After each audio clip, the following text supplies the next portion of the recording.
Quick question. If I ask you how you're going to get the number one priority that you have on your to-do list done today, would you be able to answer that in exactly one sentence? Stop, pause. If you can't answer that in one sentence, then you don't have a plan, you have a list of things on a piece of paper to do.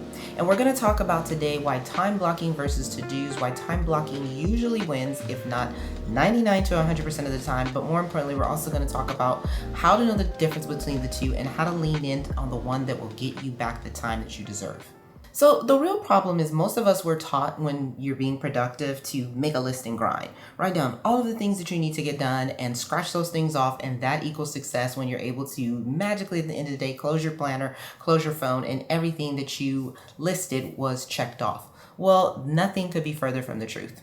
Because a to-do list doesn't account for time, it doesn't account for energy, it doesn't account for change, and it doesn't account for mood.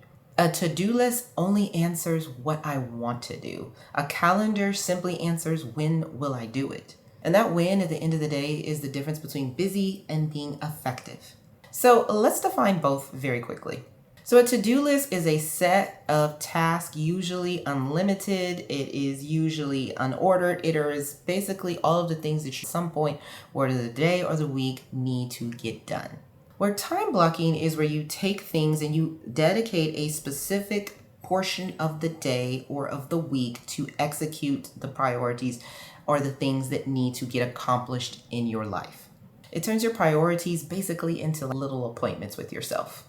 So I'm not saying to never do a to-do list. What I'm saying is that the to-do list is never going to be the anchor that gets you where you need to be. That's only going to happen when you actually start time blocking.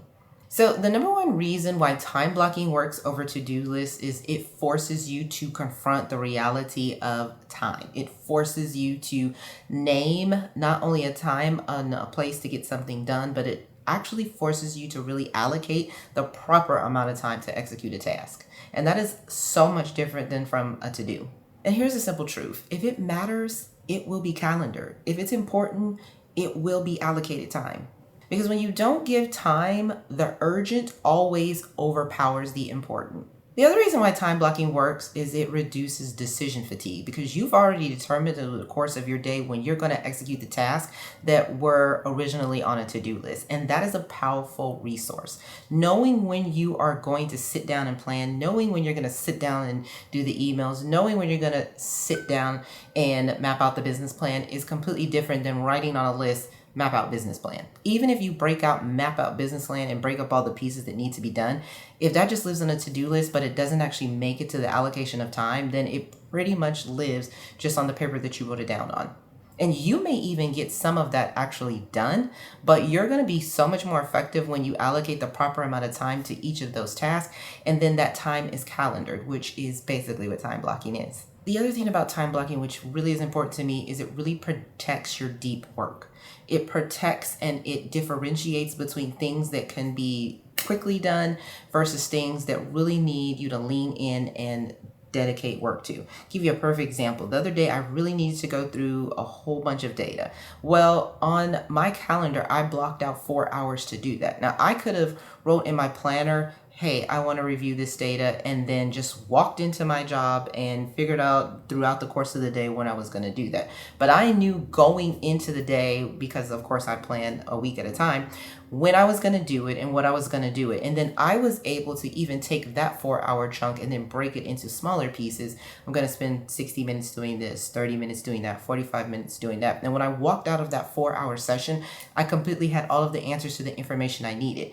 And if it would have just set at the to-do level, it just would have been an item on my calendar versus truly thinking and being very intentional to the time that it would take to actually get the outcome that I needed for that particular task. Now, let me tell you why people get a little anxious with time blocking and they get very comfortable with it. A to-do list is way easier to do than time blocking. A to-do list is basically a brain dump. You're just writing out the things you need to do. It's a very frictionless process. And I do think that time blocking can really honestly start with a to-do list. But the other reason that people don't like to do time blocking and they like to stick to the to-do list is, quite honestly, they use excuses like day is unpredictable or my boss is going to come and allocate this time. All of those things are true and they're going to happen anyway.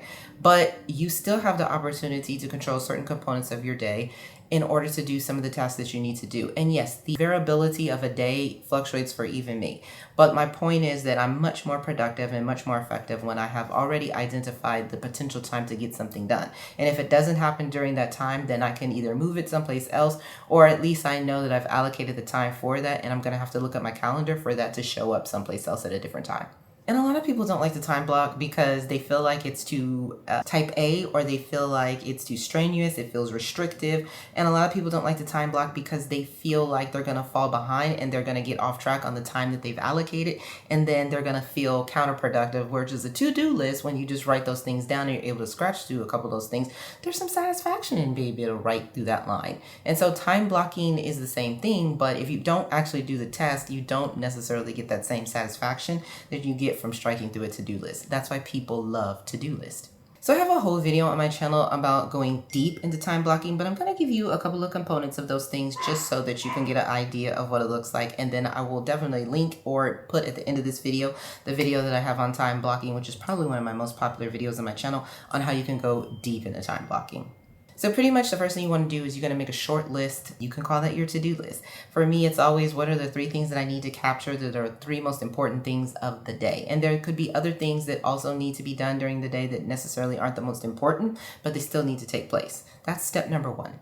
Step number 2 is estimate the time. I always tell people that whatever time you think it's going to be, add 30 minutes, because I can't tell you how many times when I first started doing time blocking that I thought I was going to be able to do something in 30 minutes and it literally took an hour. Best thing about that is if you go under, you can allocate that time someplace else throughout the day to either work on something else or give yourself more time on another task. The other thing is, especially if you have meetings, I suggest when you're starting time blocking that you add buffers. For me, I try to put at least a 15-minute buffer between all of my meetings because sometimes they go over, and I think I don't want to say disrespectful, but I don't think it's always the best thing when you have people waiting, because I personally really believe in starting on time and potentially ending early if I can. But I hate that people make the time for me and then I'm not really available at the time that I've allocated for them. I really try not to do that. So that's why I put the buffers in between my meetings.